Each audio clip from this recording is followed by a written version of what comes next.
नमस्ते, म Bhuwan Thapa, real estate Nepal Bhuwan Thapa YouTube Facebook टिकटकमा सबैलाई वेलकम छ। आज एकदमै राम्रो ठाउँ भएको दमक 10 नम्बर नलबारीमा भएको जग्गा जुन बिक्रीमा आएको छ। 10 कट्ठा जग्गा छ, यति राम्रो जग्गा छ। तपाईले इन्भेस्टमेन्टको लागि लिन सक्नुहुन्छ अथवा घरेडी 10 दूर मात्रै लिन्छु भन्दा पनि मिल्ने घरेडी छ। उहाँले काटेर दिने कुरा गर्नुभएको छ। 1 कट्ठा लिनलाई पनि 1 कट्ठा दिने, 2 कट्ठा लिनलाई पनि जति लिनलाई त्यति काटेर दिने कुरा गर्नुभएको छ। 10 कट्ठा जग्गा एकमुष्ट बिक्रीमा आएको छ। तपाईले होलसेलमा पनि लिन सक्नुहुन्छ।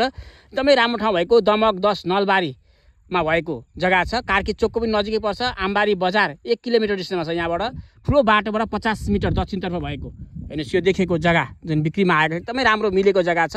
10 कट्ठा नम्बरी जग्गा, बाटो नक्सामा बाटो हालेको जग्गा छ। हेर्नुस् यसको full video real estate Nepal Bhuwan Thapa युट्युबमा अपलोड गरेको छु। दमक बजारदेखि यहाँसम्मको डाइरेक्सन देखाइदिएको छु र डाइरेक्ट जग्गा धनीको फोन नम्बर स्क्रिनमा दिएको छु। तपाईले डाइरेक्ट जग्गा धनी कल गरेर सबै कुरा बुझेर जग्गा नक्सा पूर्जाहरू सरकारी अमिललाई चेक गराएर नापेर जग्गा छुट्याएर उडा कालो गरेर बैना गरेर पास गरेर लिनु होला। एकदमै राम्रो जग्गा छ। Thank you. लाइक गरेर च्यानल सब्स्क्राइब गर्न चाहिँ नभुल्नु होला। Thank you.